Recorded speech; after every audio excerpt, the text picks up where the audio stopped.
All righty. Well, first of all, I want to say about 18 or 19 years ago, I was contacted by an unfamiliar person who spoke sort of funny, I would say. And he's asking whether he could do a presentation for the canoe cruisers. And if I remember correctly, he was in the United States for the National Paddling Film Festival, where he's going to do a presentation, and had surplus time for us. And as luck would have it, we actually were able to coordinate his schedule with our very rigid CCA meeting schedule, had him down at Clara Barton. It was one of the best programs I ever saw, and figure that was it. What a windfall. So I would never guess I would get a second chance at Dave, especially considering the anemic crowds we have at Clara Barton and the big crowds we have here at Zoom. This is a golden opportunity. And I also have to mention that I did get payback for letting him into our realm. I converged upon him a few years later in Turkey, where he often spends his summers, and just sort of hung around uninvited for probably a week or so. And he showed me the ropes, and I had one of the great adventures of my life. You'll notice how through this whole tense period this evening, Dave never seemed perturbed. I've seen him in scary situations where nothing seems to shake the guy up. He's really made of the cloth of an adventurer, and that he is. Dave is a part of a collection of old school explorers. We don't tend to hear about a lot of these people because they're not from the USA, but they did a lot of amazing things back before people heard their tale, because there was no internet. Maybe you get a little article in Canoe Magazine or something like that. So we have a celebrity here. And by the way, I should mention, in the audience too, I noticed Rob Lesser is watching. Rob pioneered such runs as the Grand Canyon of Stickeen, the North Fork of the Payette. I mean, these are river gods right here.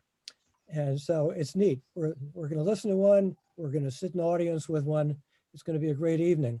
So one other thing, you have a speaker just like a talk show. He's got a book. So I don't know if you can see it okay. My screen, is the show okay? Nah, okay. I can't see it. Yeah, something's blocking things right here. Anyway, it's called Many Rivers to Run. Oddly enough, it's not about Dave. It's a compilation of a lot of adventurers' tales.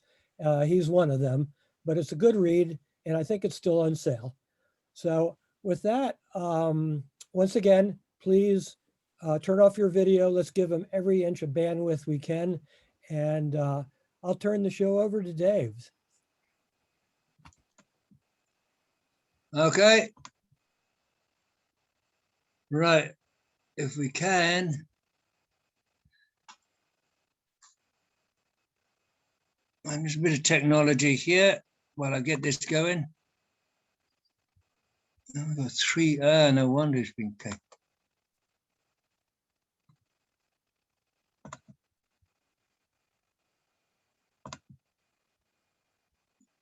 Okay, I'm going to. Everybody see me there? I'm saying hello to everybody.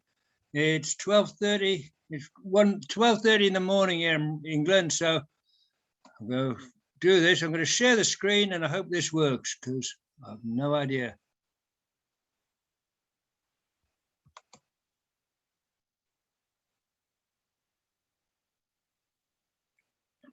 I'm not going to Zoom meeting.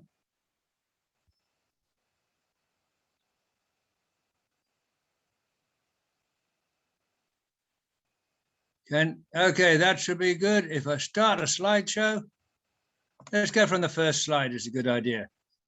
So you come all this way to get wet. That was a phrase that we were paddling a river in Austria one year about 1975. And to get out, you climbed out into the main car park into this town of Landeck in Austria. And just as we climbed up the bank into the car park, all dripping wet and everything, there happened to be a tour bus from Britain there. And this guy walked out the back door of the bus and came wandering over to us to see what we're doing. We said we were whitewater kayaking. He said, why are you doing it here? Don't you have whitewater in Britain? We said, yeah, we do, but it's not rough enough. He says, not even in Yorkshire. He's a proud Yorkshireman. And then we said, no, not rough enough. So his summation of the whole idea was, you mean to tell me you come all this way just to get wet? We didn't really have the nerve to tell him that actually we're going to drive from Austria all the way across to Nepal and paddle down the river in Nepal to get wetter still. Anyway, that's where the title comes from. But my kayaking career, that's me in the front of the boat. And that's me aged, I'd guess about 4 on the Vaal River in South Africa. So that's where I was born, in South Africa, but we're part of the Great White Flight in 1962.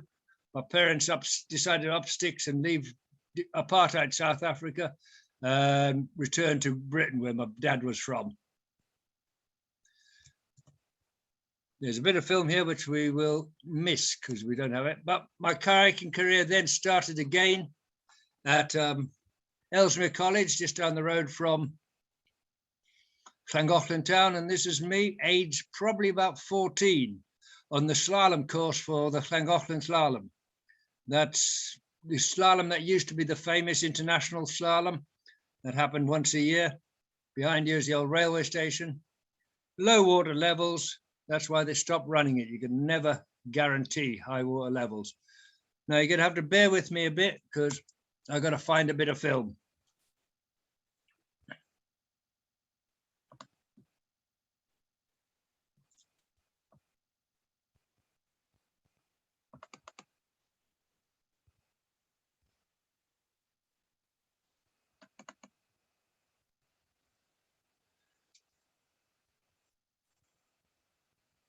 But after paddling around on the canals and in local rivers in Britain, in about 1971, the master in charge of canoeing, he was actually just appointed to be in charge of canoeing. He was a fellow learner, I think is the best way to put it.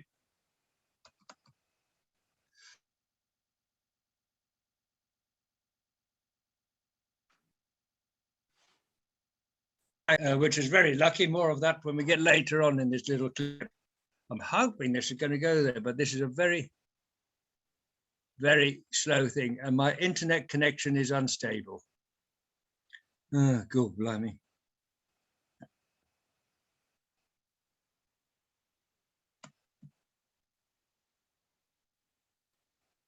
This laptop is knackered.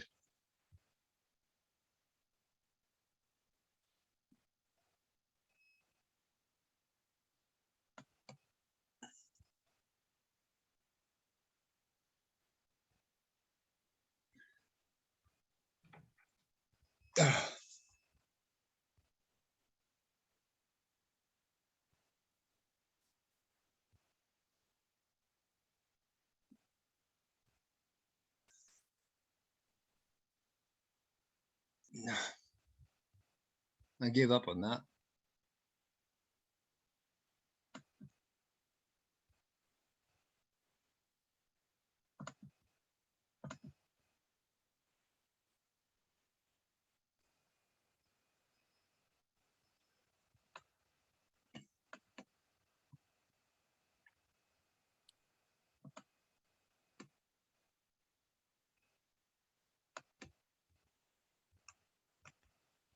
Sorry about this.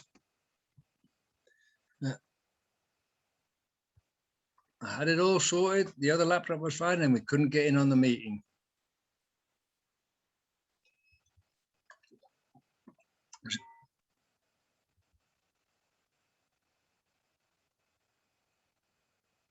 Why? I don't want that.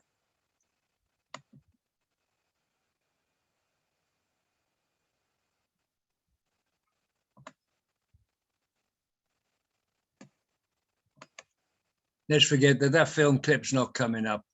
We're going to have to improvise. This is going to be pain in the neck.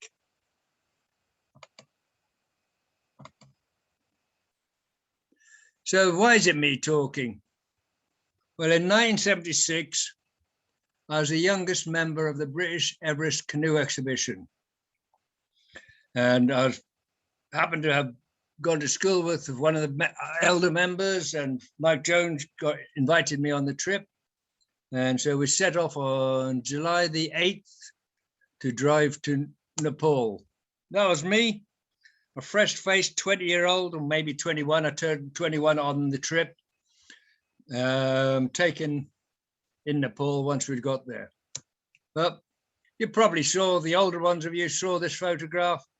This was a cover photograph of canoe magazines all over the place. That's Mike Jones and Mick Hopkinson at the base camp of Everest, where they carried the kayaks up to start the descent of what was to become the Dudkosi River. But as I said, we drove there. So we loaded all the kayaks on the back of a trailer, all the food and camping kit and everything for 4 months on the roof rack. And then 10 of us got in that. It was somewhat overloaded.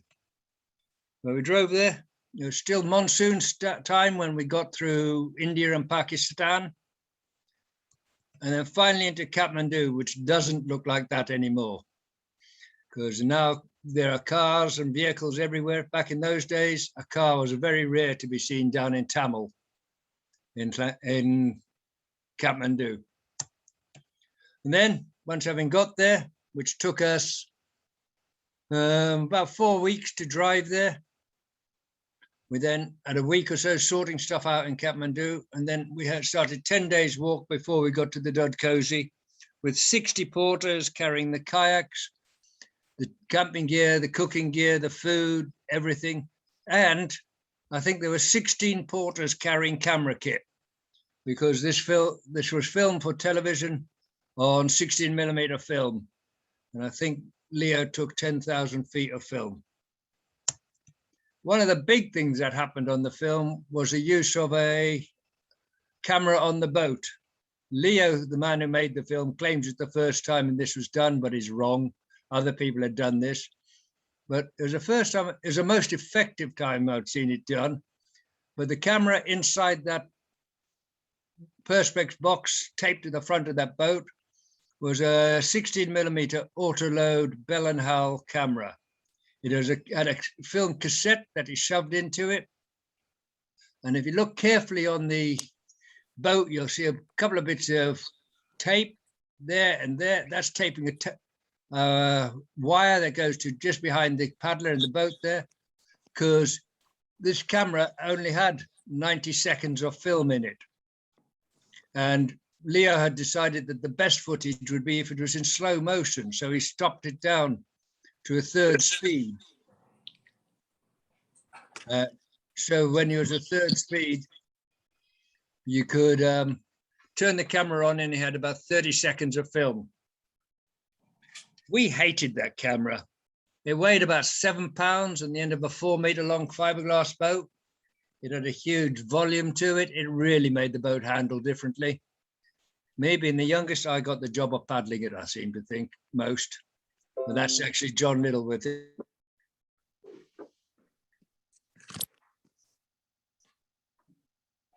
Going to skip that. But what happened next? My internet connection was unstable. I'm at the end of a line. We drove the minibus home and went to work. They showed it on television on Boxing Day for those Americans. That's the day after Christmas in Britain. I don't know why we have it, but it's the day, it's a Boxer Rebellion in China.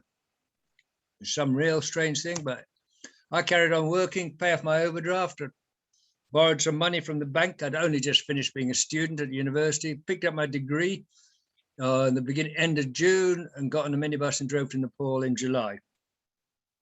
Paid off my overdraft, got to work on a building site. We didn't become famous, social media, nothing like that didn't exist. So we just went to work. And then a couple of years later, Mike Jones had another idea. Let's go to Pakistan. Let's go and paddle down the Braldu River that comes off K2, the second highest mountain in the world. We've done the highest mountain, we'll do the second highest mountain. Boosted by receiving additional dose. Saying additional shot either 2 months or 6 months after the initial dose provides a strong immune one month before we receive. What is that noise? Stop. Anyway, on this expedition, we were paddling. We walked up to about 10,000 feet to a Scoli. We decided to have a stop there and do a bit of acclimatization and have a bit of paddling around before we moved on up. So we paddled down the river in the morning, got some film from that Mike Jones and Roger Heighton filmed from the bank. And in the afternoon, we got on the river to paddle again. And here, that's Mike Jones with a camera strapped to his helmet. And this is Roger Heighton, who hit a huge hole and swam. The whole river between the morning and the afternoon came up about 2 feet. And we hadn't realized that. We're a bit naive about that. We didn't realize it'd go up that quickly. So Roger swam and Mike shot off to rescue him, the same as he'd rescued Mike Hopkinson in the famous film from the Dudcozy trip. Roger somehow got to the bank, but Mike, well, he drowned. We never found his body. And we left a paddle that we carved, this little simple memorial, nailed it to a tree in the village of Ascoli and abandoned the expedition. We went home. His parents, Reg and Molly, set up a fund to encourage other people, youth, to go paddling and to go traveling. And one of the ways we raised money for it was I ran the Mike Jones Memorial Weekend. It was a weekend of fun paddling on the River Dee at Llangollen. At its height, we had 2,500 people who used to come and paddle about 2.5 miles of river. It got so crowded, it didn't really matter if people could or couldn't paddle because there's nowhere to fall over and capsize.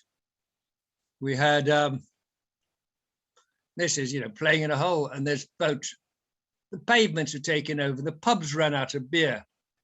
Sleeping, campsites, well, people just ended up sleeping in car parks. We had idiot races. This is my friend Alan Brookman. And that there is Whit Deschner, who's in the audience tonight. The first time I'd ever paddled with him, towing Alan down the River Dee, and I'm in front of that paddler. It was an idiot event called Chariot Racing. So we made a chariot. That's the way it went. Now, I'd love to try and show this film. But I'll tell you what, we'll go to the end of the thing and I'll then dig out of the films and show it later while people can ask me questions. Is that all right with anybody? Good. I can't hear anybody. Some give me thumbs up. That's great. It's really strange just talking to a screen with no feedback. That dreaded question. What's your favorite river? Well, as Ed said, for many years, I used to run whitewater holidays on the Cerro River. This is a view down on it. That's an old Georgian church on top of a rock pinnacle, which you could climb up to. It's really quite spectacular. But not only did it have spectacular scenery and history, it had spectacular whitewater. For many years, I used to run 4 trips a year, one at the end of May and the last one in August, running up at the end of July, August, which meant you got big, high water at the beginning and really nice, low, easier water at the end. So people choose which trip they came on according to their abilities. One year at the end of May, I ran an extreme race with about 30 odd people from around the world came and competed. I'd met a rich Turk and he donated a prize of a car for the first person who came first. It was a week-long event. But it also had just great, in the right time, you get some great surf waves. That's another fellow American of yours, Dave Garringer. But then I had another idea. I was about 86, 87. I was drifting down the Grand Canyon. I was bored. It was the 3rd time I'd done the Grand Canyon in the year. So bored's not a real thing, but the Grand Canyon's just easy. You ring up somebody like Pro Raft, you fly into Flagstaff, into the States, you end up at Flagstaff, Pro Raft loads you up with everything you need. You spend your 10, 15 days going down the river and then you fly home again. You don't have to think, you don't have to organize anything. So I thought, let's do a trip with some people with disabilities. So I assembled a group of people with disabilities. And that's the team photograph. So I was going to do this and then Project Raft, if you remember that. discovered that Norway wasn't going to pay their bill, but Turkey would. So suddenly I got a fax message and a phone call as they tracked me down. And we ended up with 90 days before the event to organize Project Raft. But we ended up being the British team. So in our team, that's Keith Butterworth. He's got multiple sclerosis. That's Dave Tuttle. He used to be a Scottish downriver racing champion, but then he fell out of a tree and is T9 paralyzed. That's Maggie. She is an outdoor ed student. She was climbing in the Alps, got avalanched, survived, had a few weeks in a coma. She now has confused vision if she gets excited and has ambulant problems and is bloody lazy. Oh, Steve Pym, he is an absolute star. He's been blind since birth. There's Bob Boyce. As you can see from his legs, he's got polio in both his legs from the age of about 5. In the back, oh, and there's Donald Bean on this trip. He wasn't really disabled. He's just in his 70s. There's another film there, which is not playing. Another thing that I did in Turkey, one year I left my kayaks in Turkey rather than taking them home to Britain and selling them because I thought they were as good as I'm going to need for Turkey. And my mate Birol's son, that's Birol's son, Oktay, him and his mates borrowed my boats while I was away back in Britain and taught themselves how to kayak. So this is a local lake of Tortum, and we used to go up there and teach them how to paddle when we had a spare time off and take them down the river and everything like that. Now in Yusufeli, they have an artificial canoe slalom course that was built by the government for them. And this kid here was competing at the World Champs 2 weeks ago or a month ago. I mean, it's really quite a legacy, that. I kind of like the fact that I left a couple of boats and the kids now have been traveling around the world paddling. It's brilliant. Right, in 1976, we drove through Iran. I remember driving through the Iran in 76. It was the time of the Shah. And the Shah was, the friend of the West and the good man, wasn't he? No, he wasn't. He's an obnoxious tyrant. But the media is not going to tell you. Fox News won't tell you that. Nobody would talk to us on the street or anything like that because they were really scared that the Shah's secret police would report them for talking to other people who might be whatever. So we drove through there in July, then back again in October.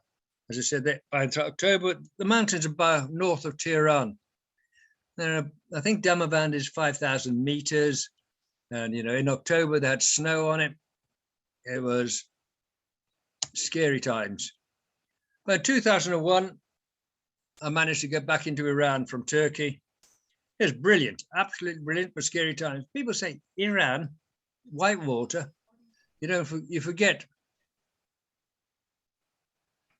your parties. People can see, people forget that the Zagros Mountains that go down the border with Iraq, they're 13,000 feet, the highest one. It's through those mountains that Alexander the Great sent a crack squadron of troops through there to attack Persepolis from the north when everybody's expecting to be attacked from the south. No time for history lessons, but it's fascinating there. But we found this river. This is the Bactaria River. If you look carefully, that's my shoes at the bottom of the photograph. Looking down, and it looks flat down there. And what we could see, it looked fine and flat, and what we could see further down looked great. So we said, let's do it. Then we discovered that there was a lot of these gorges, and this is me about 6 days in, walking back from scouting around the corner, because we had lots of gorges like this. I sort of called them grade 6 flat water. And there's a risk of death. on flat water because you had no idea what was round the corner. Things like this, it's just, I mean, as I said, I've been down the Grand Canyon. I've done the canyon several times, but this is just far superior. It's just the most amazing trip, except for this trouble. And now I'm sure this can be paddled. Just you are right in the middle of nowhere, and you can't walk out. You lose your boat. Everything you need is in your boat. It's an 8-day trip down this river. So you carry. Takes about 5 hours to get around that rapid. And it doesn't matter. I've done it twice. It's hot, whenever you do it. But you're carrying across here, dragging. This is scary. And that's the end of the portage. Well, the first trip, there were just 3 of us on the trip. There's myself, Deb's there to the left, and Bob to the right. And it was just such a brilliant trip. In that we were stressed, it was tiring. We thought we'd be out on day 5 or 6. We got out on day 8. We had half a bag of rice and an onion left. We'd stopped, we'd seen 1, 2, 3, 4, 5, 8 people in 8 days. And one place where we saw people, we'd seen a village high up, and we paddled down, and it's getting late. We'd had a good day. We pulled into this beach, and we thought, it's gorging up again. Let's just stop here, dry some kit, have an easy, it's about 4 o'clock. We'll stop now. And these 3, 4 locals came into the camp. And to begin with, is all friendly and whatever. They had a shotgun with them. They took great glee in showing us that if you put a rock on top of another rock, you could blow it to bits with a shotgun. And it's all very friendly. We were showing them things like, a book. And now that we read in one direct from right to left, and they from left to right, and they read from right to left. And we're like that. But then suddenly something happened. I don't know what. And they grabbed a pair of paddles, legged it up the top, and we started trying to extort money out of us for the paddles. Well, we don't really know what they were doing because we had no language communication at all. Yeah. And they'd start throwing rocks down at us. We'd hide under an undercut. And then every so often we'd sort of stop it all, and they'd come down and we'd have a negotiation, and then we'd say no money. And then they'd disappear up the cliff again, throw rocks at us. We'd hide down there. And then eventually they came down, and Deb gave them her watch, and we got the paddles back, and we set off down the river in the dark by now. We paddled in the dark and came to a rapid. We had no idea what grade the rapid was in the dark. We got out, scrambled along the bank until we could get back in again, paddled down, paddled across to the other bank, found a place where is enough flattish ground to try and sleep. I don't think anybody really slept that night. Every time a firefly lit up, we thought it was somebody with a cigarette. Every time some animal kicked a rock over, we were wide awake, wondering what was going on. Then in the morning, we paddled on. But there's a great bit of film that there, and this, I'll get that, we'll sort that out at the end, and I'll show it you because it's a preview of the film I've been working at. When we had a lockdown in Britain back in the beginning of the pandemic, I had 6 weeks to cut film and sort it out. So it'll be, that'll be what's happening. But other rivers that I've done that really impressed me.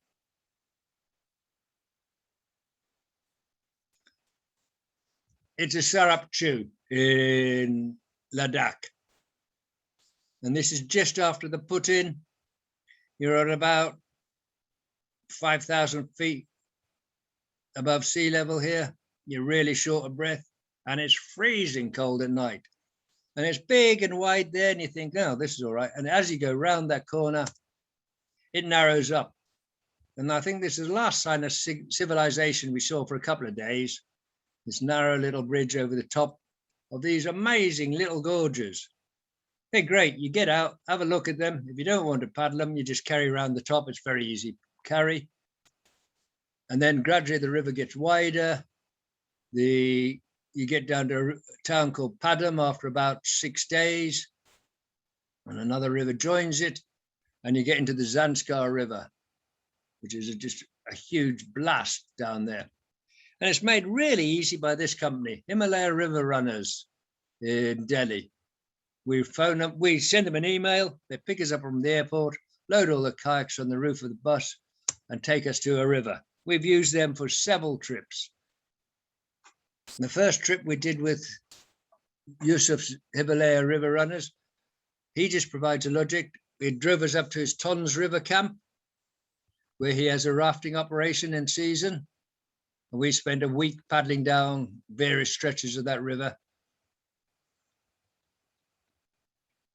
And one of the people who did the trip with is a guy called Fox. He draws amazing cartoons.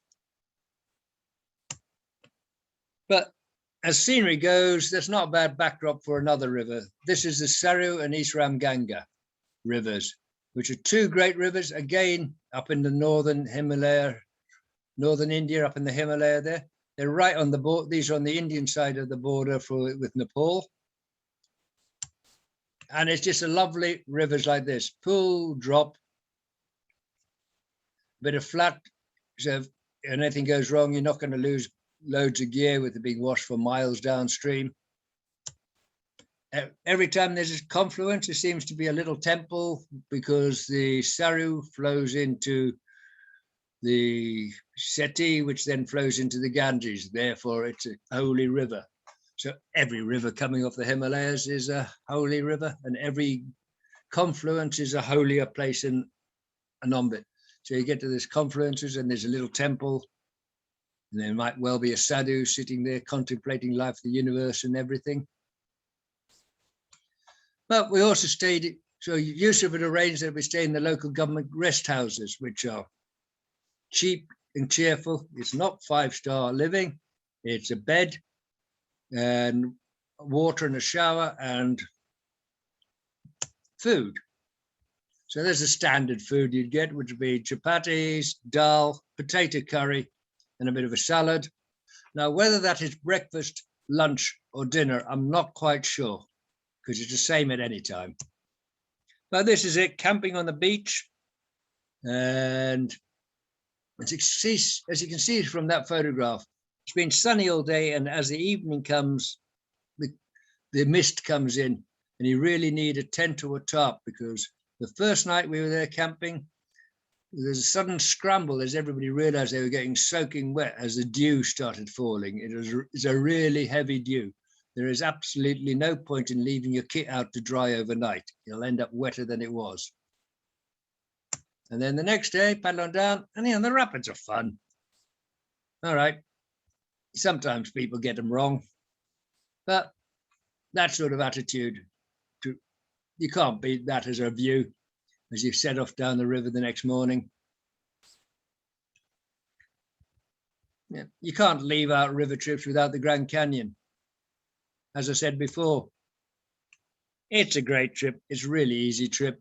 It's not about the paddling. I think it's about the side hikes.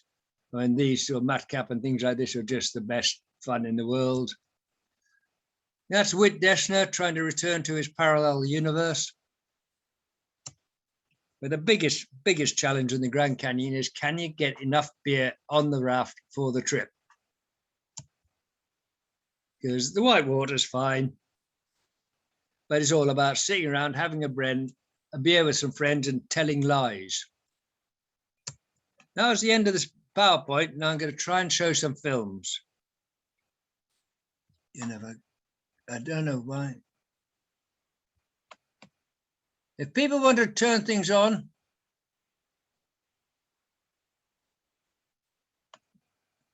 if people want to ask me questions and things like this while I try and get this running, that'd be a really good idea.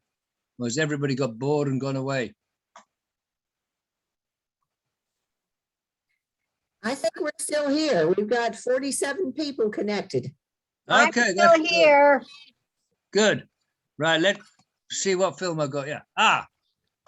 Hang about. I've got to share a screen again.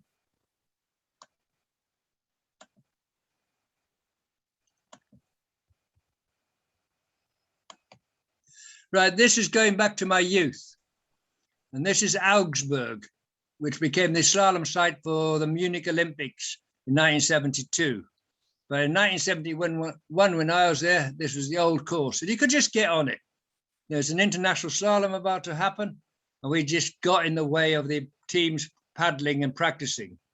This was when I was 16. We then traveled on around the corner and saw this river and thought, gotta paddle that. And as I said earlier, the teacher in charge was a German teacher. So he's on the bank filming us. He's not on the river there to rescue us because he's as good a paddler, if not worse than we are. And this is me coming down, the first time I've ever done really big white water. And Frank is on the bank talking to a local and filming us. And he just captured what I thought of this. Yeah, I mean, I thought this was the best thing ever. He then had been talking to the local who said, they better not go on downstream because, well, it gets harder down there. We spent the afternoon walking down there and, well, we might have done the first descent of the Loafer Gorge, or we might have drowned. I think it's really lucky that Stan was a German speaker because he was, otherwise we'd never have got that information. So that was the first one there. After Mike Jones died, I said I ran the Mike Jones rally. And do you see the cardboard canoe race at the moment?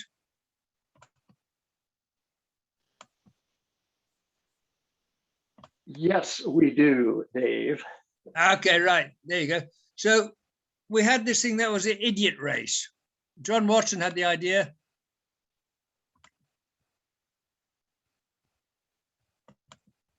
And he set up the idea of making kayaks out of cardboard because watching kayaking, the World Championships had been at Bala the previous year, and it was really boring watching the really good paddlers do just exactly the same thing every time. So he thought, well, would it be better if people had to make their boat when they got to the event? And so John Gatfield was there making boats, and people came up, and some people came with ready-made boats. Some people made them in the car park. Some of the crafts are really quite amazing. I don't know why we've got no volume on this. Oh, well. Oh.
Okay.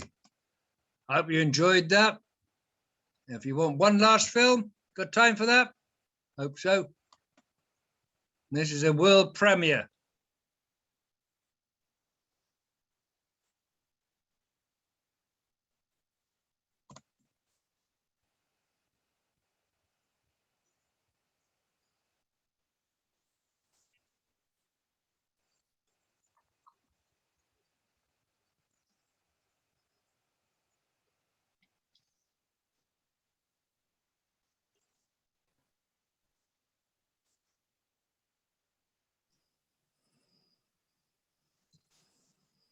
Dave, since we don't have audio, can you tell us who these folks are? Sure. You don't have audio? We're not hearing anything. Oh, I don't know why that is. Okay, right. Well, that's me. And this is a film. I did the Bactaria River once, and then I went back again with Bob and Debs and a bunch of other people. Alex Nix, who you may have heard of, who made the film, who's actually just got a brilliant book out on photographs from Patagonia at $70 a copy, though. So we went back to paddle down the river, because it was just so good. You can't do it once, you have to do it twice. And with the first few days, a gentle float down this after the opening portage.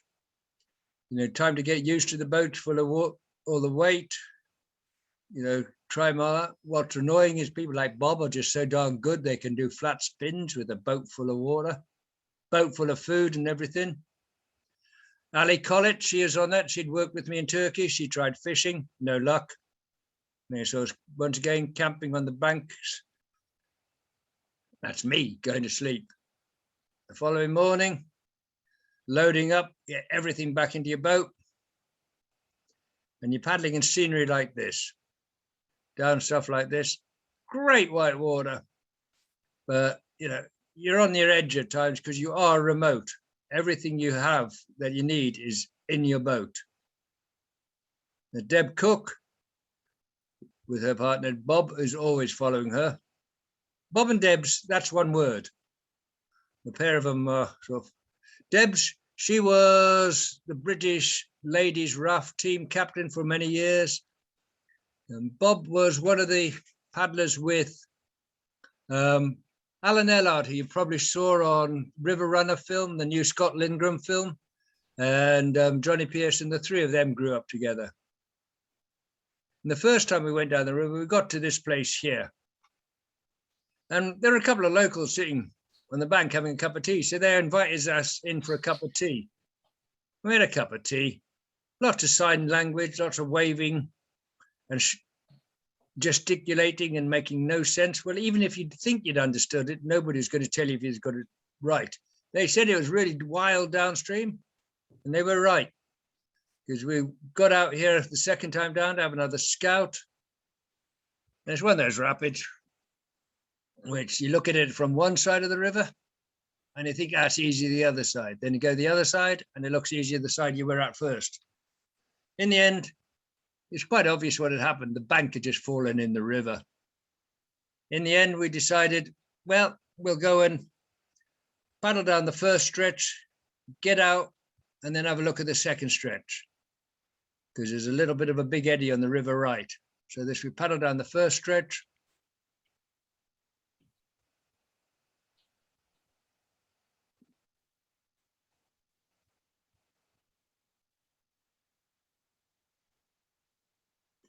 And pull in. Now, obviously, Bob and Debs and myself had told all the others on the trip about having paddles taken from us and held to people trying to extort money out of us. And this guy then came running down to join us to see what was going on. It was very close to where we'd been robbed before. Well, they tried to rob us before. And he had a gun. And us Brits aren't used to people having guns. So you see a gun, you just get nervous. But we were meanwhile scouting downstream. People at the top who were sitting by the boats to look after them, while people are scouting. And then Bob and Igor have been down there scouting. And then Igor had taken a tumble. So this is Bob gone back with come back up to the boats, got the first aid kit and running back, giving a running commentary. He'd seen a snake with a bird in his mouth as he'd gone up. And he come back here, back down to find Eagle where he sat in the shade.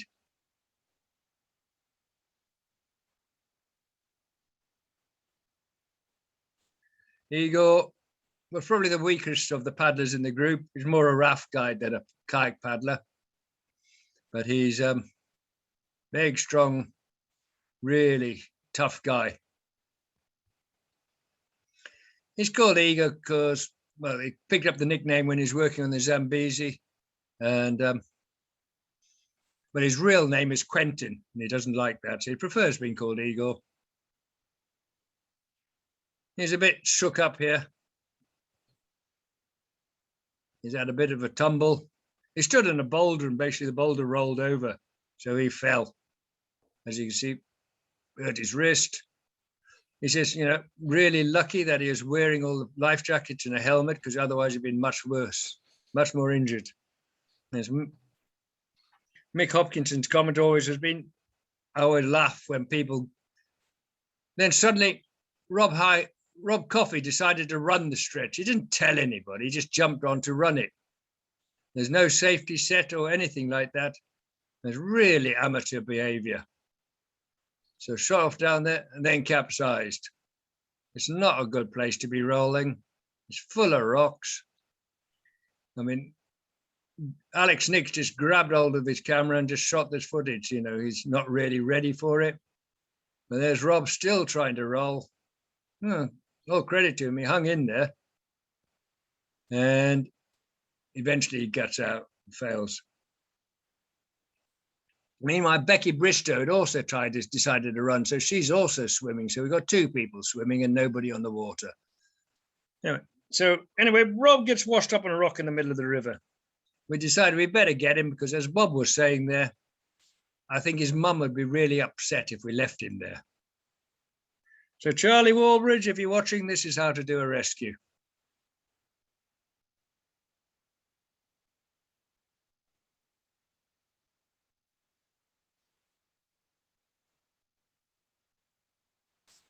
Okay, make sure the camera's got you. That's what you need. When you're being rescued, you've got to be filmed. And then have a hard swim to the bank and get towed in.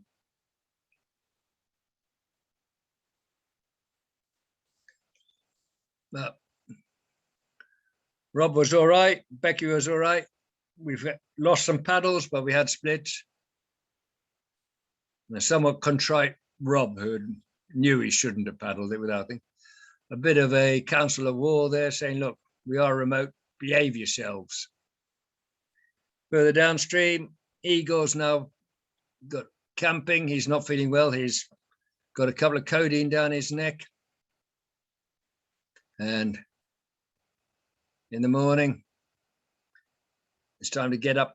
We got to get out. The only way out of this river is downstream. We know maps to walk out. We got no, you'd never be able to carry enough water. And, you know, if you had a satellite phone, who are you going to call? Anyway, Sammy splint, duct tape. That's all you need in first aid kits. Now, Eagle has to be helped in and everything like that. But his wrist's a lot better. Most of the swelling and everything's going down, so he's feeling better. And his plan for the day is to mostly drift. But he says, you know what it is? If you're mostly drifting, if something's hurting when you have to do something, it all works out. And off on down. It's amazing. Huge country. It's really remote.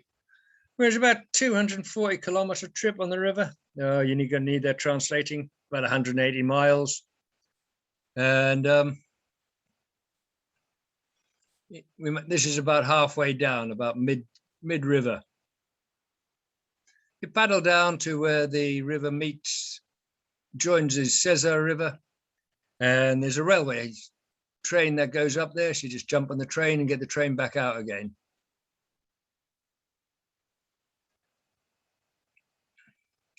but endless fresh water coming in. Some of it's spring water, some of it is streams. Nobody there, perfect to drink. But we're quite a big group. There were sort of 8 of us all together, which is too big for rivers in my attitude. But anyway, that was what we're doing. And yeah.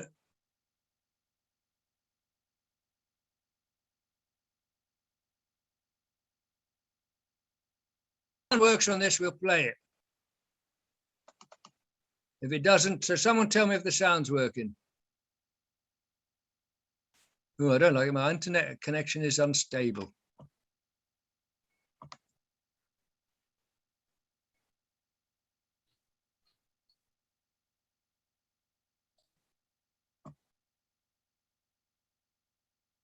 We got no sound, have we? No sound. How about? You got sound now? Not from the video. Okay. This is a little film that is I chopped up from a much bigger film. It's a 35-minute film. I quickly chopped it up last night for this show. And I took this bunch of people with disabilities. Double Topolinos, what an amazing craft. You put somebody really good at the back and you can take people down anything. So we ended up as part of Project Raft. And this is the rescue event. So you got a bunch of people in a raft. We've got to paddle across the river, pick up a swimmer from the middle of the river, and then paddle down, flip the raft, paddle the raft through a gate, flip the raft again, paddle to the end. Meanwhile, the kayak paddler has to do a roll. There's Bob Boyce, the man I said has got polio in both legs, so he really has trouble staying in his boat, but he can roll, but not always. Alan Ellard here, there's us flipping the raft. We did take a bit liberal attitude to the rules. Anyway, flipped the raft in the eddy, got everybody into the raft again and self down. What was amazing was everybody just stood there and watched. Everybody was this was an amazing day for me. It's one of the best days in the kayak. At the end, you had to rush, get to the bank, tie your raft up, then run up the bank to grab a hold of the pole. Well, we didn't have wheelchairs, don't work on gravel banks, and people with sticks didn't have their sticks. So we just took the pole to the raft. Bob Boyce got to the bank, got out of his kayak. Somebody came down to help him. He said, no, and dragged himself up, crawled up till he got to the pole. Steve Pym, when we got to the end, he tried to get out the wrong side of the raft. But as you can see, it's not really disabled friendly. Dave Tuttle, they just picked him up in the raft and carried him back up to his wheelchair. It was a brilliant day. At the end of the event, the Californian team gave their gold medals for the rescue event to the disabled paddlers, which I thought was a really nice touch. But from there on down, we went down and then we had a slalom event. Now, this was down in the gorge just below Yusufeli on the Cerro. As you can see, access is not that easy if you've got a disability. Once again, Dave Tuttle gets to ride in the raft. This was a slalom event. Now, I got slight trouble with the slalom event because everybody else is in paddle rafts and we got oars as well. So they don't go through gates very well. As you can see, there's Dave Tuttle is rowing. He is strapped to a chair with a big Velcro band. And because if he pulls with T9 paralyzed, it wouldn't work.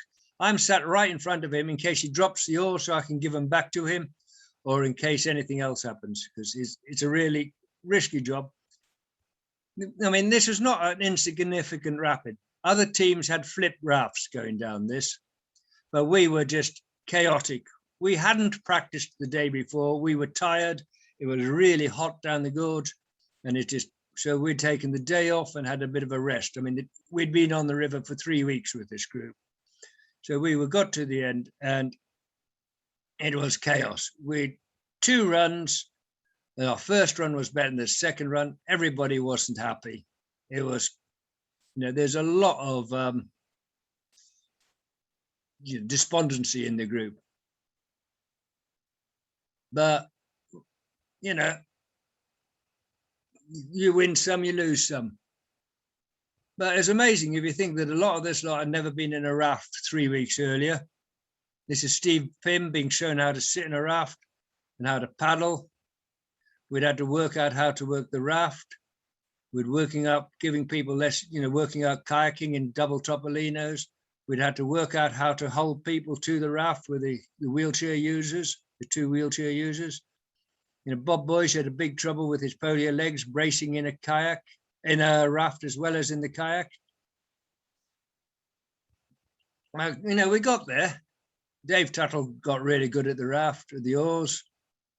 We basically had a steel frame that he wrapped with Velcro. But then we had one final event. Me and Bob in the double topolino for the slalom. And we were basically competing in the K1 slalom, but everybody else did in K1s, we did in a double topolino. Once again, slight disadvantage, but we had a good run. It was one of those, didn't make every gate, got a lot of them clear. Well, got most of them clear. And this is Bob at the end of it. Basically, says, that's what I call a run. Okay. That's your lot on them. Any questions, complaints? Take them to the management.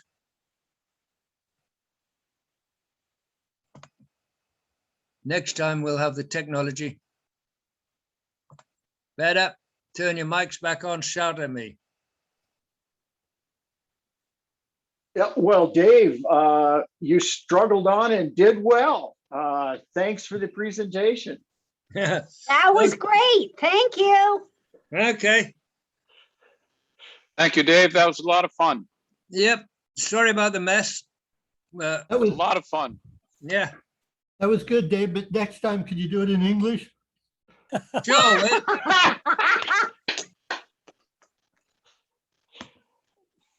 Dave, you ever heard of an outfit called Team River Runner? It's an American program for mainly for wounded warriors, but for other disabled paddlers. Yes. We've about 60 chapters around the country now.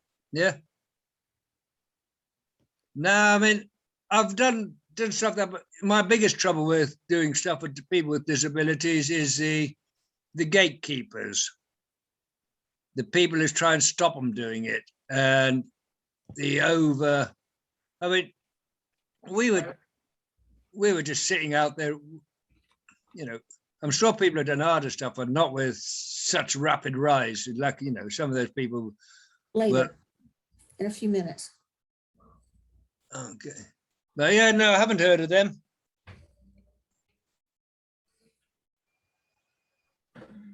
We figured out techniques guiding blind paddlers under voice command, and worked with multiple amputees. Figured out prosthetics for holding a paddle. We can rig a kayak to with an artificial socket inside the cockpit, that you can that'll fit the stump, that'll give the an amputee some control over the boat. We do some good stuff. Yeah. No, one of the guys I did a lot of my paddling with, I mean, I did a Grand Canyon trip with it. I've paddled in Corsica with him, in Morocco, around the Alps, both French and Austrian Alps. He had polio in one of his legs, but he was a Div 1 slalom paddler as well. I mean, he a big polio victim. He died, he's died at age 50, which is not uncommon.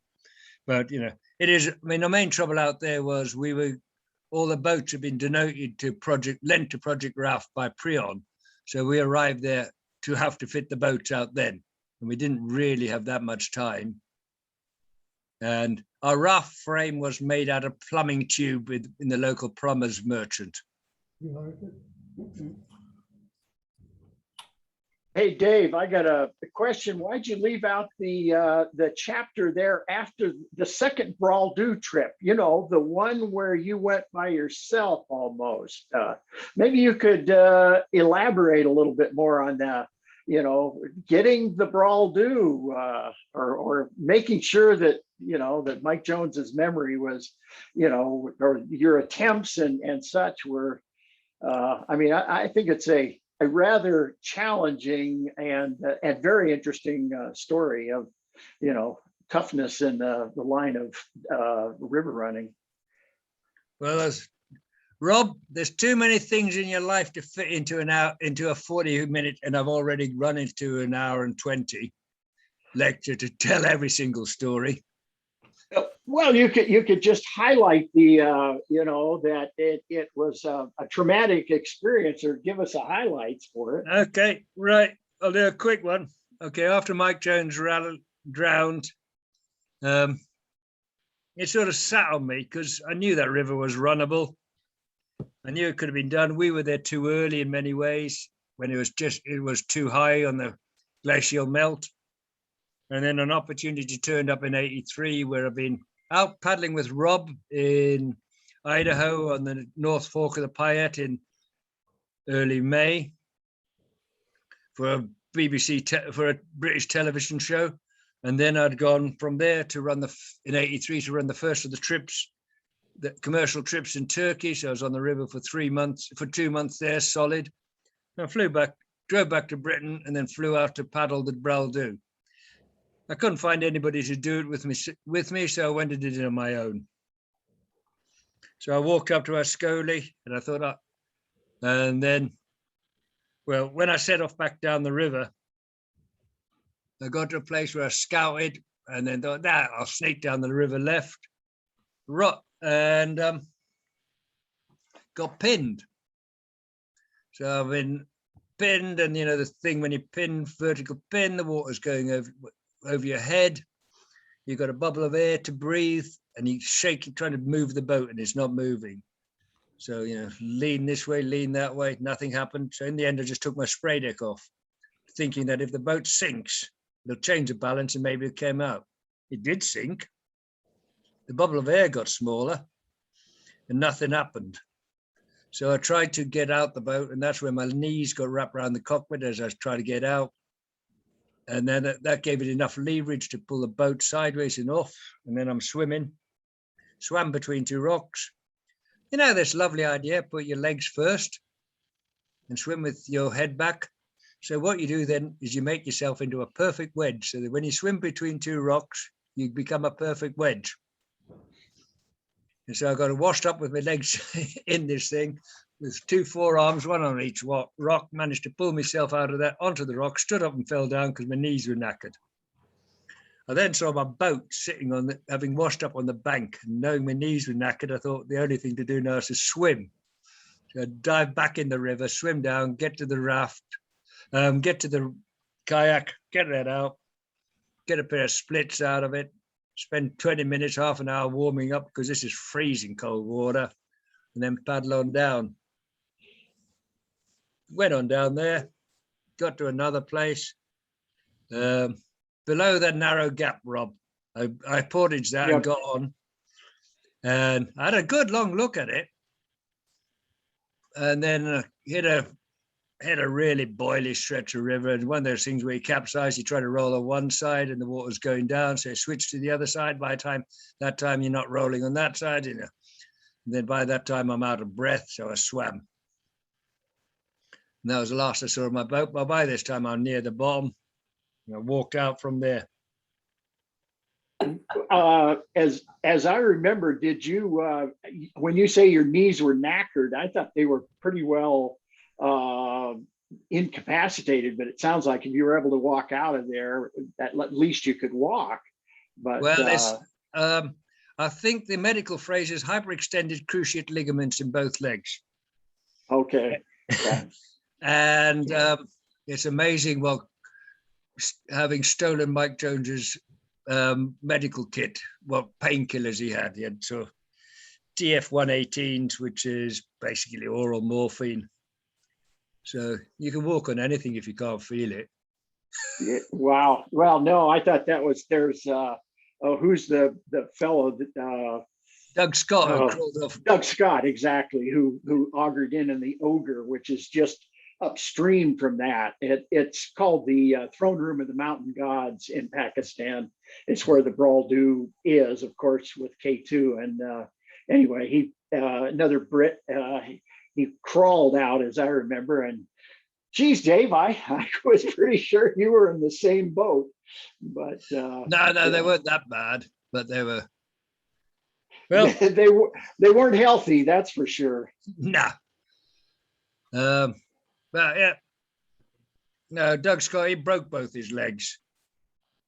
Wrapped him in camping mats to work as a sort of splinter, crawled for 3 days. Right. So Yeah, he got to camp as they were clearing up and about to leave everybody in camp, thinking he must be dead. Anyway, that's it. More questions from anybody else, or can I go to bed, please? I believe the Manby account is in the book. Yeah, I don't know why I can't get it to show in the. It's not coming out. yeah, if you Turn off your background and I think it'll show up. Too much challenge. Just remember, it's called Many Rivers to Run by Dave Manby. I'm sure it's on Amazon. well, it's easier if you just go to davemanby.co.uk. Okay. Yep. Well, we thank you. You're wonderful.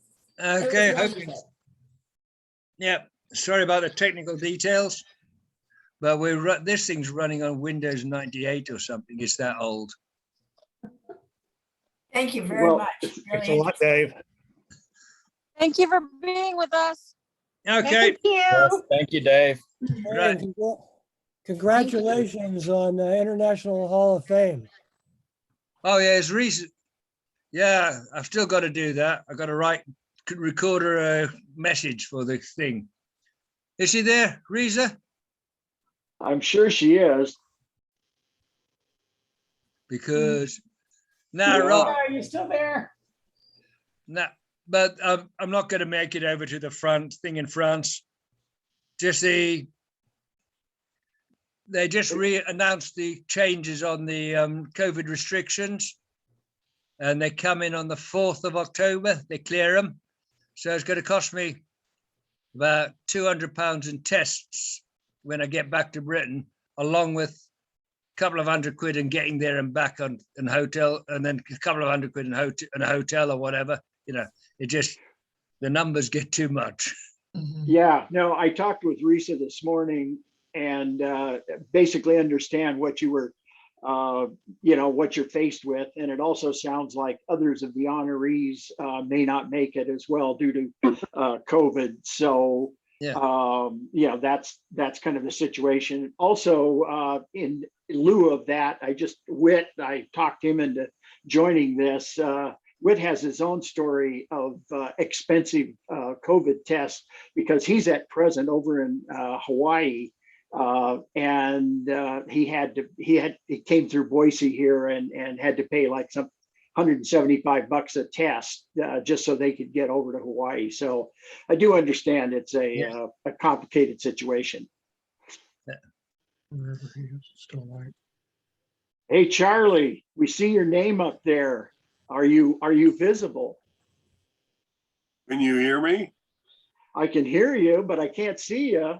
No, I muted my video to save bandwidth. There you are. It's been a long time, We'll make this an old home week, Okay. Yeah, it's good to see everyone. Well, if anybody's got nothing else to say to me, it's 2 a.m. here and I've got to be up in 5 hours. All right. Good night. Good night, Thank you. Dave. Thank you. Good night. Thank All right, you. thank you. Okay. Thank you now. Bye. Bye. See you, Whit.